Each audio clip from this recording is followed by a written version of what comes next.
360도는 지구 자전 때문에 돌지만 1도만큼 더 돌아요. 지구가 공전하기 때문에. 예, 그건 뭐 복잡하게 생각하실 거 없고, 왜 공전 때문에 1도를 더 도느냐? 아이, 그것도 별거 아니에요. 1년이 365일인데 지구가 360도를 공전하니까 하루에 대략 1도 돌아갈 거 아니에요. 365일에 360도를 돌아가니까 공전 효과는 하루에 1도예요. 그러니까 1도가 더 추가되는 거는 우리가 그날 봐서는 몰라요. 눈으로 봐서는. 근데 그것이 이제 축적되면, 석 달간 축적되면 90일 동안 축적되니까 90도가 더 돌아가는 거예요. 매일 돌아가는 양, 기본양에다가 90도가 보태지니까 북두칠성의 계절마다 초저녁에 보이는 위치가 달라지는 거예요. 그러니까 공전 효과만 보태도 굉장히 골치 아파요. 근데 이제 23.5도로 하는 것이 결국 뭘 만드냐면, 그냥 이렇게 아시면 되겠습니다. 해를 지구가 도는데 지구의 자전축은 똑바로 서 있어요, 지금. 똑바로 서 있지만 정작 이 공전궤도는 지금 이렇게 되어 있는 거죠. 그러니까 지금 요거를 이해하시려면 이렇게 이해하시면 됩니다. 우리가 학교에서는 흔히 어떻게 가르치냐면은 선생님께서 이렇게 해가 지구가 돌면 지구가 이렇게 기울어져 있다고, 이제 23.5도 기울어져 있다는 걸 강조하기 위해서 항상 이 그림을 이렇게 그리는데, 저 그림에서는 요걸 좀 이렇게 돌린 거죠. 왜냐하면 북극이 이쪽으로 와야 되기 때문에. 그래서 그걸 좀 기울인 겁니다. 그러다 보니까 이건 굉장히 어려운 것 같지만 제가 다시 한번 강조합니다. 몇천 년 전에 아인슈타인 같은 원시는 알고 있었다니까요. 그래서 지구에서 봤을 때 해가 여기 있는 것처럼 보인다는 겁니다. 그 다음에 이쪽에 있으면, 저 뒤에 있으면 여기 있는 것처럼 보이고, 그러니까 황도는 지구가 석 달 동안 이렇게 돌게 되면 해는 하늘에서 여기 있는 해가 지구에서 봤을 때 여기 있는 것처럼 보이거든요. 지구에서 보면 해가 여기 있는 것처럼 보이나요? 밤하늘에 여기 백혀 있는 것처럼 보이지. 그러니까 밤하늘이 될 수가 없죠. 해니까 낮이죠. 그러니까 낮에 해가 지구가 여기서 석 달 동안 여기까지 90바퀴를 돌면서 여기까지 오는 동안에 해는 여기서 내려가는 거죠. 그러니까 1년에 해는 황도를 한 바퀴 돌게 되는 거예요. 그래서 해가 1년에 황도를 한 바퀴 돈다. 놀라운 지식입니다, 이게. 예, 그래서 실제로 그걸 다 알았다는 증거는 뭐 여기저기 있고요. 그래, 황도를 알아내는 데는 지구가 둥글다는 사실이 필요가 없습니다. 제가 아까 조금 전에 설명드렸던 그림은 이제 다 알고 나서, 지구가 자전도 하고 공전도 하고 23.5도 기울어져 있구나, 여기까지 알고 나서 그린 그림이고, 태초 원시인들은 그냥 별자리를 매번 관측하면서 낮에 지금 저 별 뒤에, 해 뒤에 뭐가 있다 이렇게 알아냈던 겁니다. 자, 그러면 이제 동서양을 균형 있게 한번 알아보겠습니다. 그래서 동양은, 그래서 아까 제가 말씀드린 것처럼 수성, 금성, 화성, 목성, 토성, 이렇게 이름을 진 겁니다. 발견해가지고. 그래서 이 5원소는 제가 다음 시간에 설명드릴 동양 우주론에서 제가 자세히 설명할 겁니다. 근데 어쨌든 여러분들이 이것이 바로 우리 달력 1월 화수목금토에 1월 해와 달을 빼온 나머지 5개라는 걸 알 수가 있습니다. 근데 서양에서는, 그러니까 영어로 적으면 이걸 머큐리라고 합니다. 머큐리, 비너스, 마스, 주피터, 세턴이라고 합니다. 근데 잘 보세요. 이름에 아무런 관계가 없어요.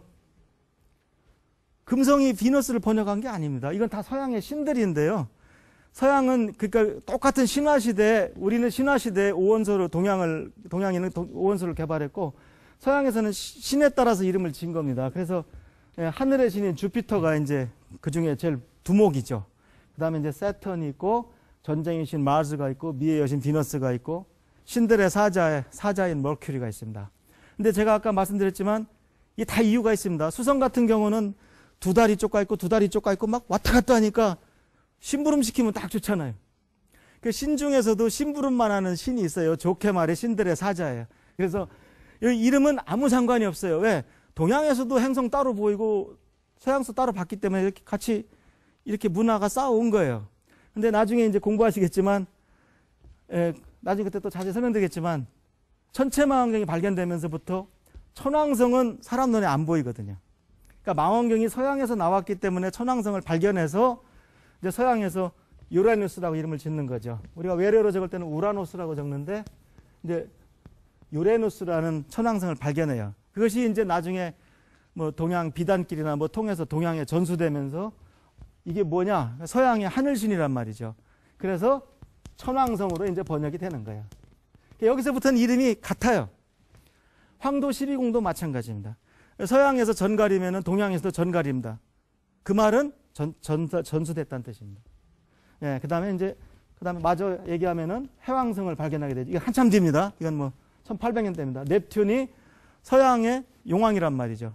그러니까 우리나라는 해왕성인 거죠. 바다 해자를 쓰는 거죠. 해왕성.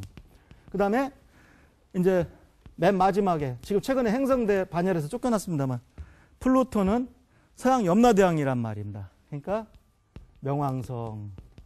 이게 명자가 저 밝을 명자가 아니고 명복을 빕니다 할 때 명자예요. 염라대왕이니까. 그런 건 틀리기 쉽죠. 그래서 독자적으로 행성을 쭉 연구해 왔던 겁니다. 그러면서 이제 평평한 그 우주에서 여러 가지 이제 신화 시대가 만들어지는데 제가 그 동양의 신화 시대는 다음에 얘기할 기회가 있기 때문에 서양만 간단히 정리해드리고 오늘 강의를 마치도록 하겠습니다. 그래서 서양은 그러면 지구가 평평하다고 믿었는데 도대체 서양 사람들은 동양을 몰랐으니까 수천 년 전에 어떻게 알았겠습니까? 오갈 수도 없는데 그 당시에는 아마 오고 가려면 목숨 걸고 왔다 갔다 해야 될 겁니다. 뭐 몇 달 잡아야 되고. 그런데 그래서 그 지중해가 제일 큰 바다인 줄 알았어요. 지중해가. 여러분 지중해라는 이름을 잘 생각해 봐요. 땅 가운데 바다니까 이름이 얼마나 건방져요. 예, 그게 단 줄 알았다니까. 그러니까 지중해가 이렇게 가운데 있으면 이제 동쪽 잘 모르겠고 하여튼 저 해가 뜨는 신비한 곳 오리엔트라고만 불렀어요. 오리엔트. 예. 그다음에 이제 그러니까 지중해가 있으면 그 위에 그리스가 있고 로마가 있고 이제 거기 신들의 아파트, 신들이 다 모여 사는 올림포스 산이 여기 있는 거죠. 그러니까 올림포스 산이 우주 중앙에 딱 있고 이 북쪽으로는 이제 다 우리 동양식으로 표현하면 다 오랑캐인 거죠. 그 남쪽은 그때부터 있던 나라가 이디오피아입니다. 이디오피아는 아마 국민들 자긍심이 굉장히 강할 거예요. 굉장히 오래된 나라입니다. 그러니까 고대 그리스 로마 신화에 보면은 남쪽에 아주 행복한 나라가 바로 이디오피아입니다. 그래서 이디오피아의 그 공주 안드로메다의 엄마 카시오페아가 아니고 페이아입니다. 예. 카시오페아의 그 남편 왕 세페우스.